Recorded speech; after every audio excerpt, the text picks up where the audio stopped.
Well, thanks everyone for joining us on Get the Edge Communication. My name is Rahul Venkat. Today we're going to learn from someone who's honed his networking, communication, and social skills to achieve massive results in his career. His name is Michael Alexis. I want to go ahead and introduce him first and then tell you a little bit about him. Michael, it's great to have you on. How are you? I'm great, thanks. Thanks for having me. You bet. As I was doing research about you for this interview, I came to view your experiences at the risk of oversimplifying them as material for a screenplay. Let's mention some of them. In college, you founded a company similar to Groupon, but for university students. You've interviewed top bloggers, and you wrote detailed business guides on earning money anywhere in the world. You're fluent in Mandarin Chinese. You wrote advertising copy to pay your way through law school, and today you're a practicing lawyer. And that's a pretty diverse mix of experiences. So I'm curious to know, how do you find the time to do your laundry, call your mom, keep up with your friends, and generally live a balanced life? Okay, great question, because I think it's one that everybody faces as they become busier and busier. So, how do I accomplish these, big milestones while getting everything done during the day? One, I prioritize them. Two, focus on big things. And three, I'm ruthless about cutting down on stuff that I just don't care about. Here's an example. I haven't had a TV for as long as I've lived on my own, right? 10 years or more. I haven't had a TV because I view it as a waste of time. I view commercials as the biggest waste of time on the planet. And if you're not watching that hour and a half or more every single night, you have a lot more time to get goals done. That being said, I'm not a total weirdo. I do have Netflix. I do watch shows sometimes. But it kind of gets scheduled in like everything else. As far as the setting the bigger goals goes, let me give you an example of how I prioritize work. I was a student for a long time, right? Undergrad, law school, 7 years or more of school. A lot of work comes at you. A lot of reading assignments, a lot of things that you ought to, are told to do, and there's just no time. The way I got through school with really high grades was I did every assignment that was graded, and I aimed to get 100% on it. And same with exams, right? I made sure I did really, really well on anything that was graded. So this is an example of prioritization. How do I have time to do laundry, call my mom, etc.? So laundry's a once every couple weeks kind of thing. That's probably bad, but whatever. Getting dressed in the morning. I wear the same clothes all the time. That's a little bit embarrassing that we really? were. Sorry? Do you really? Not literally the same clothes, but okay. Okay, so somebody actually commented. I recorded an interview yesterday, and the girl commented, every interview you've done, you've been wearing the same thing. It's not entirely true. It's like a different shirt with the same jacket. It's just taking out those mindless decisions, so you're not spending time thinking, oh, what am I going to wear? It's the same jacket, it's the same boots, it's a different t-shirt. Okay, now we can move on. Yeah, I think I've rambled a little bit on this one because it's a tough question to answer. Yeah. Well, coming back full circle, you've had all these experiences like the ones I've mentioned through your late 20s. You're 29 now.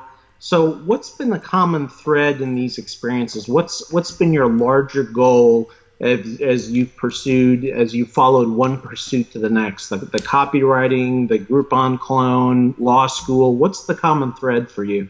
Yeah, so the big goal has changed, evolved over time, like I think any big goal should.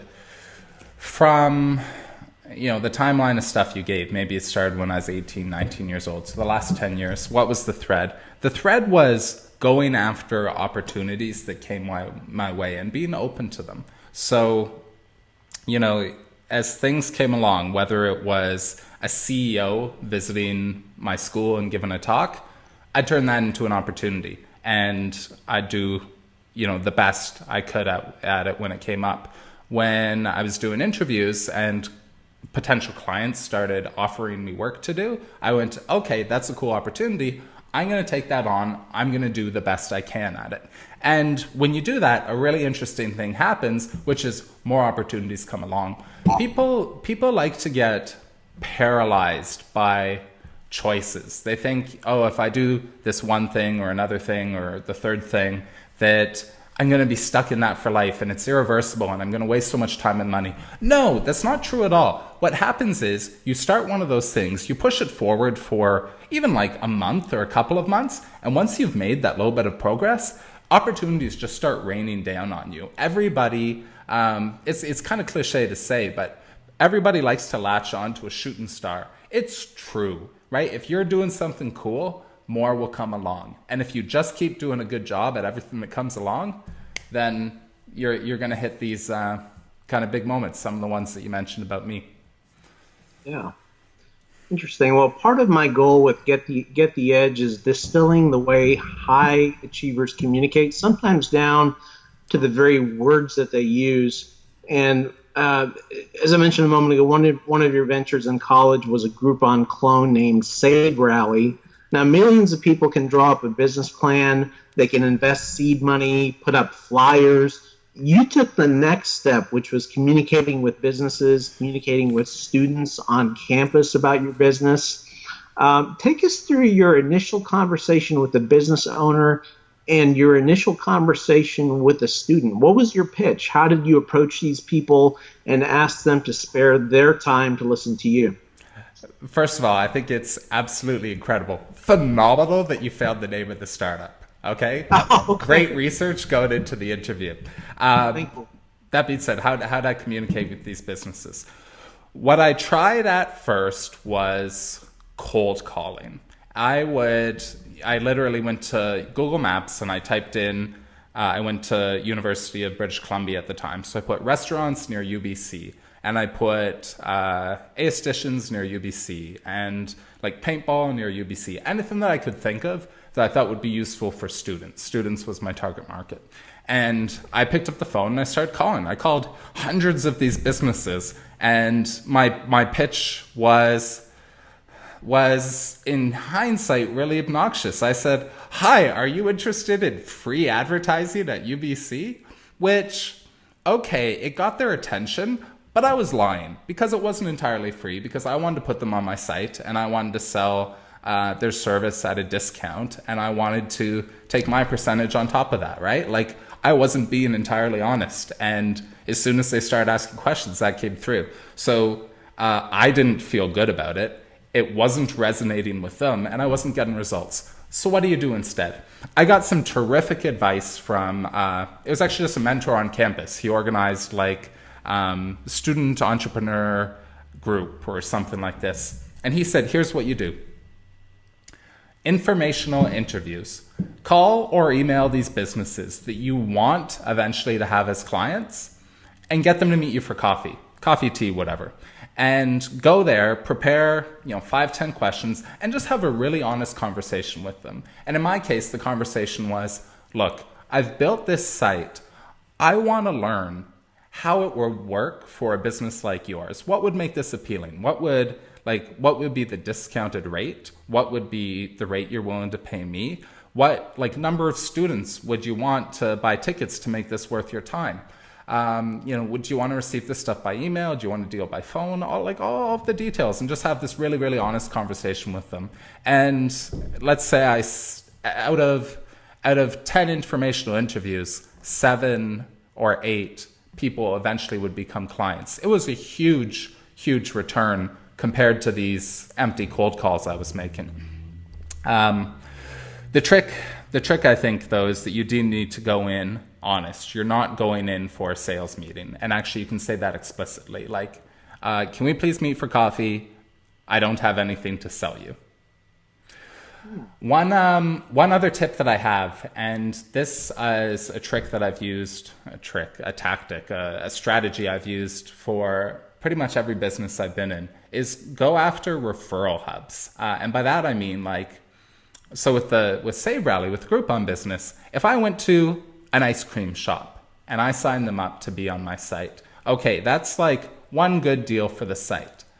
And it probably doesn't turn into more. Versus if I go to an aesthetician, if I go to somebody that's like doing nails and hair and makeup all day, it would turn into 2, 3, 4 deals. Why did that happen? Because she talks to people all day long, because her clients are other business owners in town. So, if you offer services as an accountant, you can do the same thing. Go to aestheticians, go to hair salons, go to these people that just like their business is talking all day, and you will get more work from them than you get from one-off deals. So that's talking to the business owners. The other half was, you said, how do you get through to students? I tried all kinds of things. I was the guy that was hanging out at the bus stop handing out flyers, and I was very, very fortunate to have friends that were doing it with me, right? 2 or 3 spots on campus. Just, here's a flyer with the website name on it. Go sign up. I made posters and pictures that I hung up all over campus. It was like really labor intensive to get the first few hundred people. And then that turned out to be enough. As you start offering deals, people start sharing them, etc. And then there's some organic growth, which is great. But is there a better way to reach a target market on campus? I don't know. I think just brute force it, put in the labor. Something that was surprisingly effective was, when you see a poster up, and it has all of the information, and then along the bottom there's like 10 cutoff tabs that have the phone number. 10 cutoff tabs with the website address. Those disappeared like wildfire, and a whole lot of people signed up. So you don't have to be really, really impressive. You don't have to have like fancy posters and fancy business cards or any of these things. You just have to get your business name out there, get your website out there. Mm-hmm. I wanted to drill a little bit deeper into a couple of the conversations you had during this process. One was when you called up the business and you said, I'm not out to sell you anything, I just want to talk. Can you expand on that a little bit? Because I can kind of envision myself doing this. Yes. And maybe getting a response from the business owner of, well, why do you want to meet if you're not selling me anything? Do you just want to chit chat? I'm kind of exaggerating things, but how navigate us a little bit through that? Yeah, I'd love to. So let's keep in mind that this was a few years ago, so I'm not going to remember it word for word, but I'm going to give it to you the best I can. And here's what a script would look like.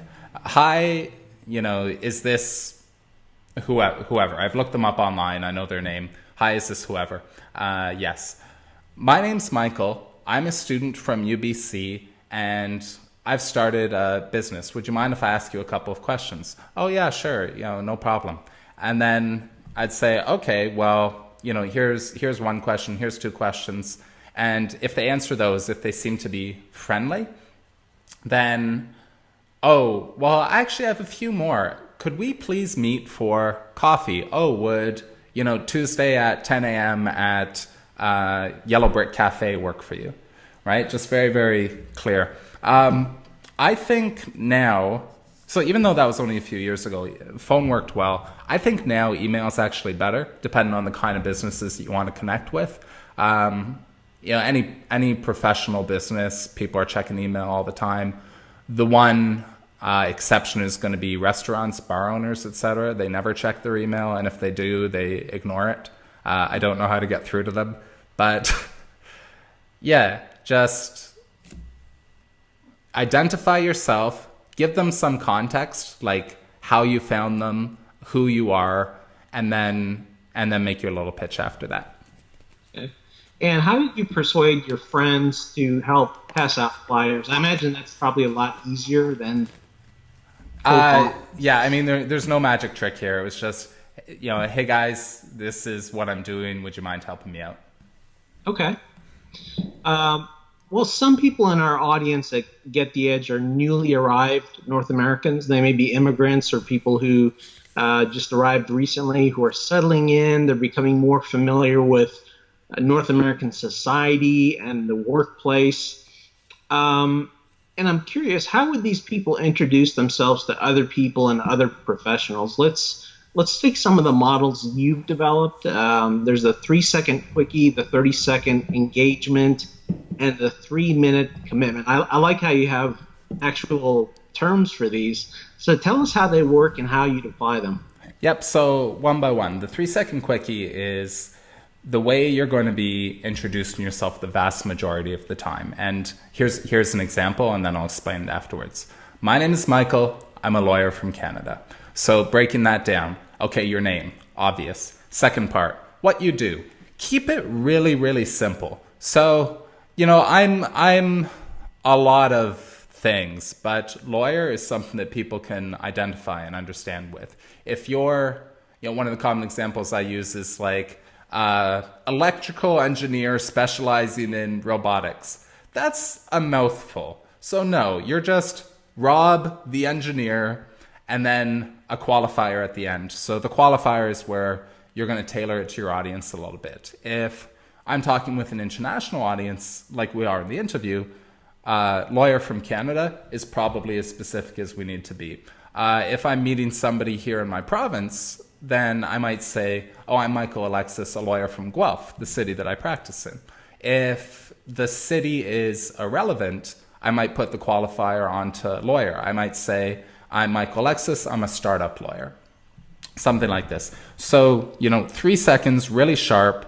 Don't ramble on about who you are and what you do. Just make it something easy and memorable. That's the 3 second introduction. Putting it up to the 30-second engagement, it actually becomes a lot more fun. So this is for the scenario where maybe you're introducing yourself at a conference, or you've joined a class and the leader has asked for everyone to give a quick introduction about themselves, who you are, what you do, how you came there. And maybe a small networking group, something like this. What you do is introduce yourself. So start with the 3 second quickie and then give a story and then finish with the 3 second quickie again. Here's an example. So I'm Michael Alexis, a lawyer from Canada. Let me tell you a quick story. And then I'm going to give you not a long one. Maybe it's just, if you wrote it out, it's 1-2 paragraphs long that has something to do with my profession, that is something that's going to be memorable. Maybe the story is, oh, this really interesting thing happened with a client this week. They came in and what would be interesting? It was like a 93-year-old lady, and she was getting her will done for the first time. Something like this, right? Something that people are going to go, oh, wow, that's interesting. And then once you've told your story, again, Michael Alexis, lawyer from Canada, and then just finish.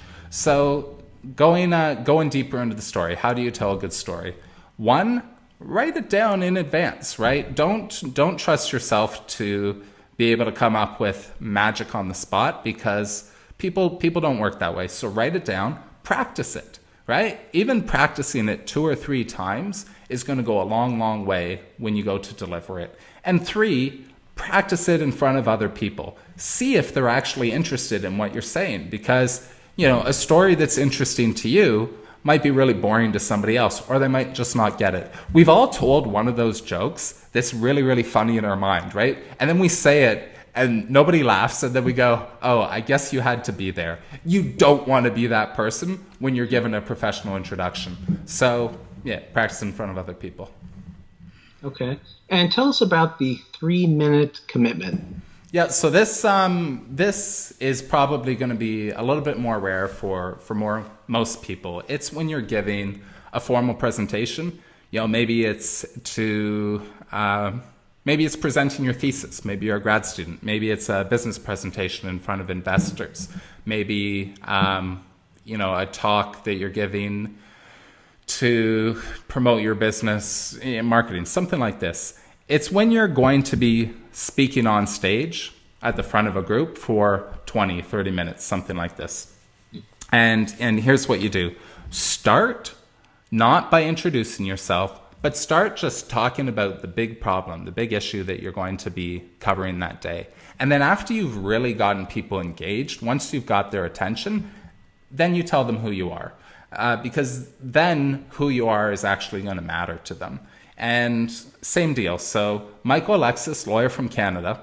And then I won't so no story. I'll just start going into credibility builders. So if I'm giving a talk to people who I, hope and expect will become legal clients, I might start by listing off some stuff that I have on my website. So I won my first trial when I was 16 years old. I went to a top law school. I worked with a top law firm. I opened my own.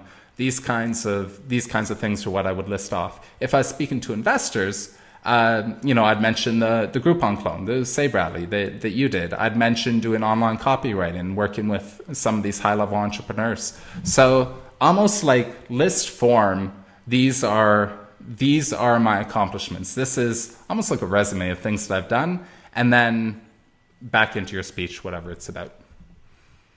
Okay. Let's talk a little bit about finding mentors. Mentors are trusted advisors who can show you the ropes, open doors, and help you accelerate your career.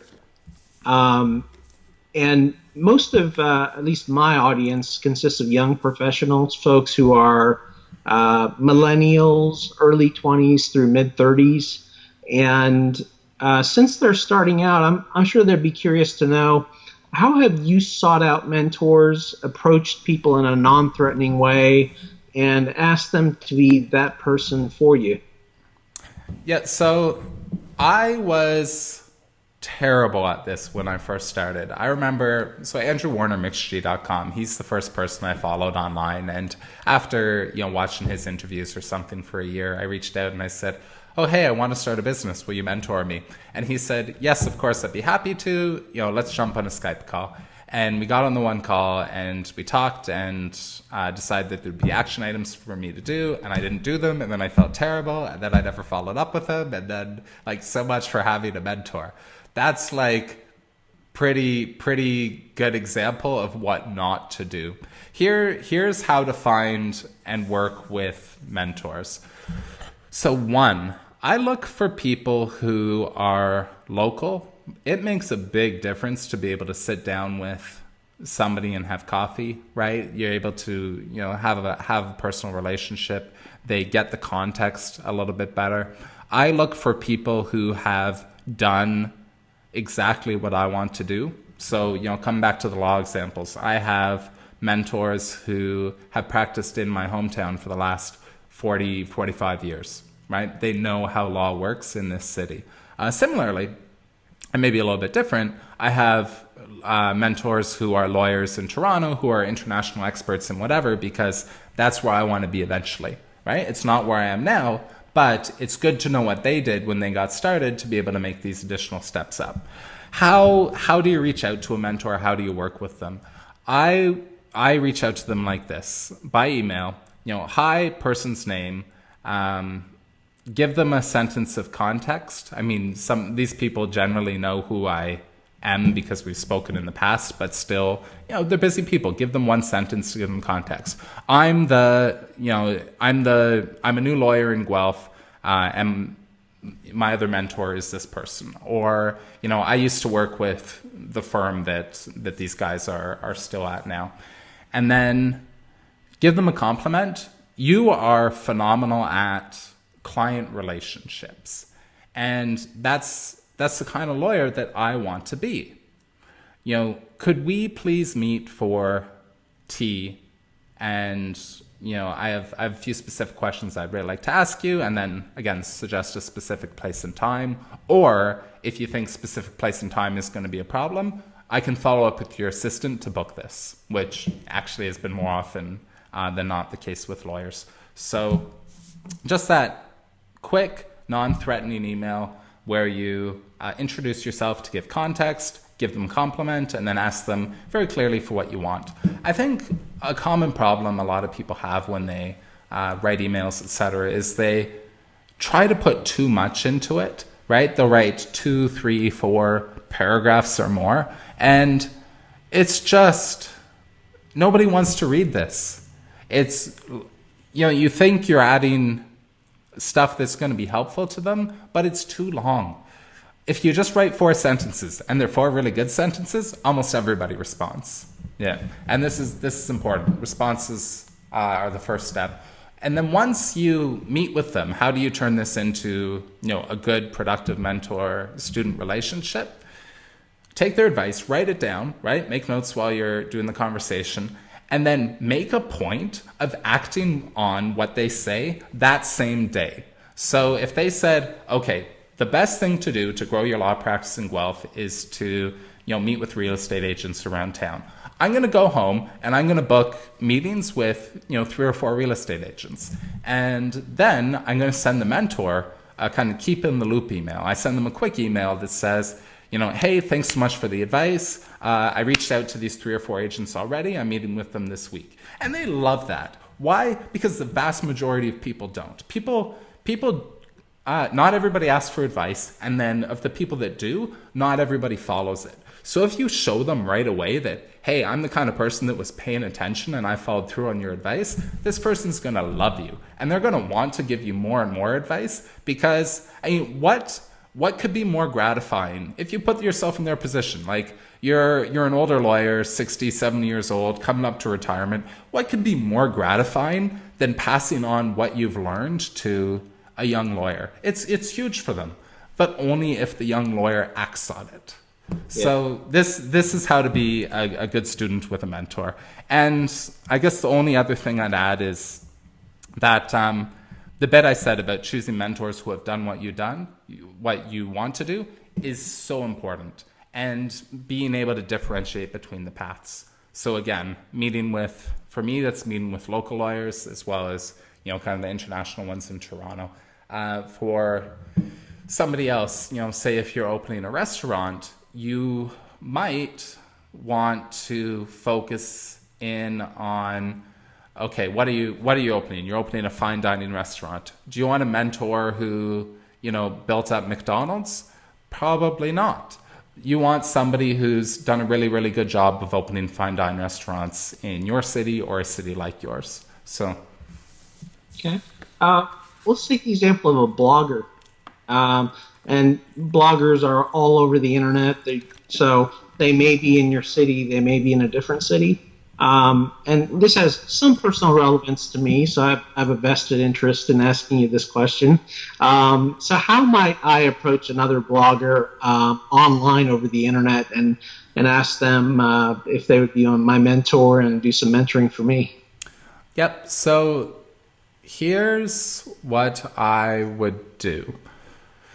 Two different ways. One, email. Every blogger has and uses email and probably answers them every single day. So similar one as I mentioned, except your context point is, I've been following your site for a long time. The compliment is something like, you're phenomenal at like branding and positioning and building an audience. And that's something I'm trying to do. And then where the bifurcation, the two different ways I was talking about come is, one, will you please have a private conversation with me? And maybe they're willing to, right? If they're not, if they're kind of like mid-level blogger, probably they're willing to have this private conversation. If you're going after somebody higher up, right? When I did online interview show, I was interviewing Ramit Sethi, Neil Patel, Derek Halper, and these guys are kind of top of the game in the blogging world. So, Ramit Sethi, is he willing to have an hour-long private conversation with somebody that he doesn't know? Probably not, right? That's not something that he wants to prioritize. Versus, can I please interview you and record it, and I'll put it on my site, and I'll write an article about it, and I'll put it on another site. All of a sudden, there's value to him. I think, the higher up you're going, the more value you have to offer. And bloggers, it's actually pretty simple. Like, incoming links to their blog with relevant keywords is a huge thing. If they can talk to you for 1 hour and they get, 1, 2, 3 links out of it, that's valuable.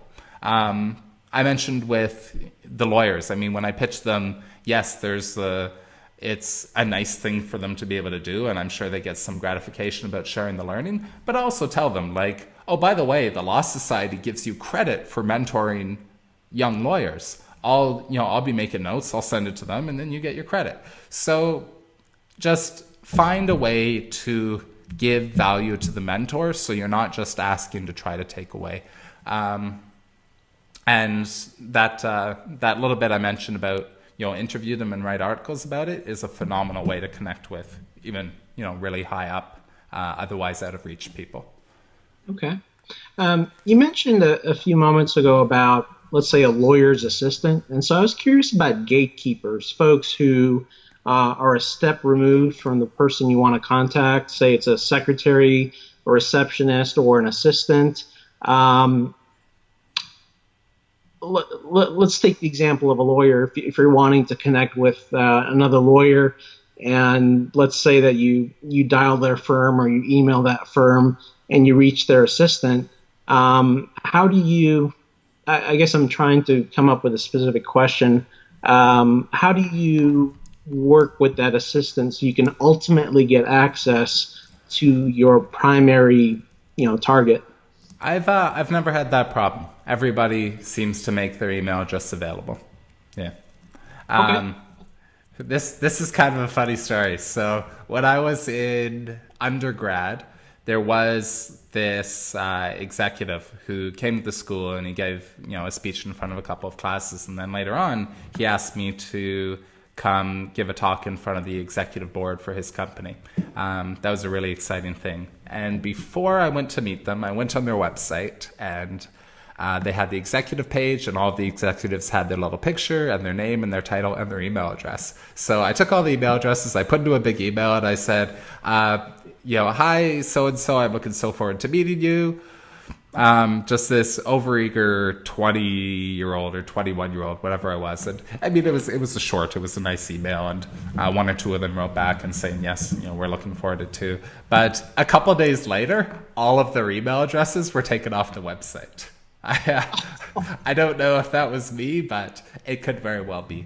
The point, I think, is you can usually find the email address of somebody. If not, you can guess it. So, what format do people use for emails? They use first initial, last name. They use first name dot last name, right? There's only so many variations, and you can probably guess using CCs what exactly there is and get through to them. Okay. Well, you've done quite a bit of traveling extensively. You've immersed yourself in other cultures, such as the Chinese culture.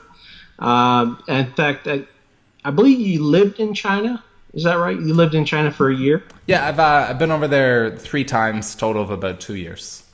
Okay. On business or education or? So all three. Travel and actually language studies was the first trip for 4 months. The second one was going over to do business, and the third one was, similarly business. Great. Well, being from an Asian background, my family is Indian. I know that we tend to be more introverted and we value being soft spoken and low key.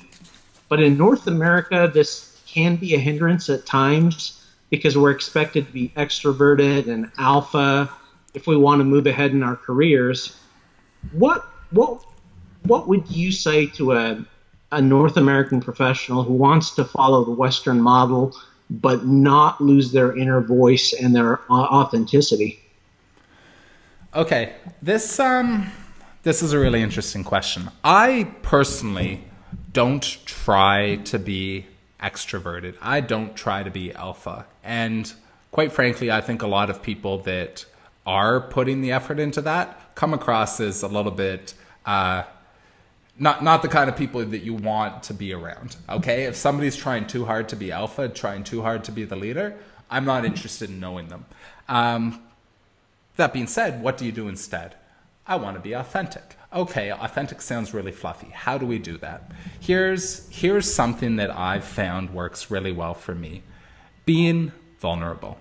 Not, hi, nice to meet you. I just got divorced. Okay, that's a little bit too vulnerable. That's a little bit too personal. But if a topic comes up, say, I don't know, traveling and swimming and, oh, you know what really scares me? Sharks. Sharks are like the scariest little bastards in the world. That's like a pretty personal thing that maybe not everybody's going to say, and is an awfully good way to connect with other people. Another example would be, maybe you wrote a student, right? Maybe you wrote a test and you didn't do well on it. It's okay to tell other people that you didn't do well. Nobody expects you to be superstar all of the time. And if it happens that you tell somebody, oh, I'm feeling really bummed out, I didn't do well on this test, and a couple things might happen. One, this is usually the case for me, that person has like some really good advice for you, or oh, are you going to rewrite it? Here's my study notes. Wow, that's like amazing. Or worst case scenario is that they think you're a loser or whatever, and that's not the kind of person you want to be around anyway. So good, you've filtered them out. Right? So this is one way to be authentic. Another thing that has worked very well for me is treating everybody as equal. Not as equal to me, but equal to each other. And here's specific examples. When 2 years in China, I spent a whole lot of time chatting with like street vendors selling fruit, and like fishermen, and people that work or live, whoever, old people, young people, whatever. They get the same amount of respect from me as when I'm chatting with Ramit, Neil, Derek, CEO of wherever, legal clients, anybody. So I position myself as I'm the one, and everybody else in the world is the 99. They're all equal with each other, and they're all above me. They're all getting a greater deal of respect. So this is something I think can work very, very well for people, because, again, it's going to make you come across as authentic. When you're talking with the CEO and you're not nervous about it because it's just another person, that's going to come across, right? You're going to come across as genuine. Yeah. Okay. Well, how about some examples in the workplace, like speaking up in meetings, asking for raises? I don't know necessarily that you've had personal experiences in these, but North America, as I was alluding to a moment ago, in the Asian background, we tend to be a little bit low key. So how would we speak up in meetings? How would we be assertive? Those kind of things. Okay, I think I've got a couple really good examples here. So okay. when I first started my legal career, I was working for a big law firm, and we had all of these lunchtime sessions where we'd watch video casts that were put on from our head office in Toronto, and we'd go and listen to those for an hour and a half, whatever. The audio was terrible. You could hardly hear these things. So I went to 2 or 3 of them. I didn't say a thing. I just kind of ignored them, and I sat there. I was in my mind thinking of marketing plans and, making notes and drawing doodles and stuff. Total waste of time. Eventually, though, we were listening to one of these. The audio was particularly bad. And I just spoke up. I went, like, nobody can hear this. Why don't we just turn the sound off and have a conversation among ourselves? So this was pretty blunt. This was pretty bold in front of a group of senior lawyers, right? The general manager or senior partner for the whole area, etc. What was cool, though, was that it resonated really well with them because it's what everybody else was thinking. So when you have something to say, you're probably not alone, right? Somebody else is going to agree. Somebody else has maybe had that thought already. It takes... the first few times you do it, probably you will be nervous. I still get nervous in meetings sometimes, right? If it's a bigger group, if I don't know them, if I don't know how they're going to react, if there's all these unknown factors, yeah, I get nervous, but you say it anyways, and work from there. What's really interesting is that, especially in groups that don't already have a definite leader, so say you've joined up with a networking group. When you go in, there's 5, 6, 10 people, and they're all having lunch, and they're all kind of talking, and you go from point to point, but there's no defined leader. As soon as you kind of start making a point, as soon as you start steering the group in a direction, they will pay attention to you, and they will follow you, because it's a lot easier to follow than it is to challenge or come up with your own path. Okay. Now, when people are requesting favors and soliciting advice from other people, very often they're advised to create initial value for that other person. And earlier in our discussion, you alluded to creating value. You know, when you're searching for mentors, offer to do a recorded interview, have something you can offer them in advance. But how might let's say if a professional wanted to request a favor or request advice purely on goodwill and sincerity, if they don't have something up front to offer, how would they navigate that situation? Okay, so the easiest way in that case is to find a connection, right? You still need to give them some reason to answer your email to be willing to talk to you. Again, in my case, that was, oh, hey, I worked at this firm. It might even be, you looked on your website, you saw that they grew up in Topeka. Oh, hey, I grew up in Topeka too. Or, oh, hey, I'm from California as well. Or, oh, that's really interesting that you can speak French. I studied French for years. Just find anything in common. Going from what you think are the most direct down to, like, sometimes you'll be grasping for straws and I'd expect your chance of success is going to go down with that. But yeah, find some way to relate. This becomes a lot easier after you've connected with the first person, because when I connect with a mentor, at the end of the conversation, my last question will be, is there anybody else in town you'd recommend I talk to? Or they don't have to be in town. And they'll say, oh yeah, well, here's one person or a second person or a third person. I'll go, okay, well, when I reach out to them, would it be okay if I mention your name? And everybody says yes. So, I met with this one lawyer in town. He recommended I talk with 2 or 3 other lawyers, an accountant, etc. All of them were willing to meet me. I didn't have any connection with them beforehand, but because I said, oh, this guy, my mentor, recommended I get in touch with you, they were willing to spend an hour just chatting with me. That's huge. So another way is, if it's a business person, a professional that you're reaching out to, you can say, I'm reaching out, I'm trying to build my network for mutual referrals. And this is something that appeals to almost everybody. Okay, like maybe you don't have a big business, maybe you're not going to be able to refer tons of people right away, but if you're going to meet a real estate agent, somebody at some point is going to need a real estate agent. Same with an accountant, same with a lawyer, same with bloggers. I think would be a slightly different pitch. I'm looking for somebody that I can collaborate with and share. I don't know. So find something where there's a mutual benefit. You've kind of framed this question as somebody that doesn't have that initial value to offer. If you dig deeper, you have some value to offer this person. Yeah. Find out what they care about. Maybe you won't be able to do the big things for them. If you're going to meet with a CEO of like mega company, probably you're not going to be able to bring them $1 million client. But, what are the other things they care about? How can you provide value in those ways? Okay.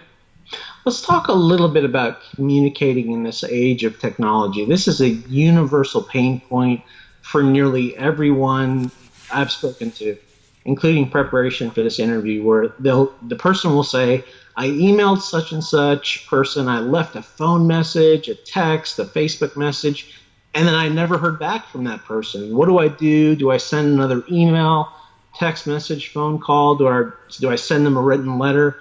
At what point am I becoming annoying that I ought to give up and stop trying to reach this person? I've heard this from so many people, so I'm curious to know, why are people evasive or seem to be evasive about returning communication? Okay, I don't think people intend to be evasive. I think they don't respond for 2 reasons. One, they are too busy, or 2, they think they're too busy.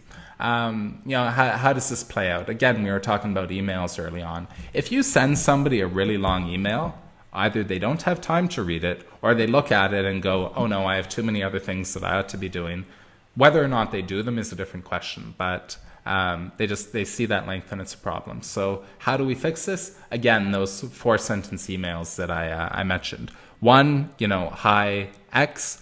2, I found you via your website, or I'm Ben's brother, or whatever to give context. 3, info about whatever you're doing. I'm a blogger and I record interviews with people that do this thing. 4, and assuming you're just asking for, maybe you're asking for their time or you have a quick question for them, ask like a really clear question. 1 line, 1 sentence. Ideally, they're able to answer it with the word yes or no, or something else really simple. Here's an example. So I don't work with Ramit anymore, but when I email him, I still make sure it's like very, very clear, hardly any effort for him to respond. As I've been doing these interviews, people have been linking to Ramit. So I sent him a quick email. It just said, so I don't bother saying hi Ramit anymore. I just skip to the context. A bunch of sites are interviewing me. We're going to include links to I Will Teach to Be Rich. Do you want, what are the 2 or 3 keywords that you want us to link with? And that's something that he can answer. Versus if you write 3 or 4 paragraphs of, blah, blah, blah, interviews, blah, blah, blah. Keywords are an important way to build your presence online. He already knows that, right? Just give him the 1 line, give him exactly what he needs to respond to, and then your signature at the end. There is one little cheat that I sometimes use, which is a PS. So everything that really matters is in that initial 4 lines. And then the PS is where you can, if you really, really want to say, hope you're doing well, or, oh, I saw the interview you did on Fox News.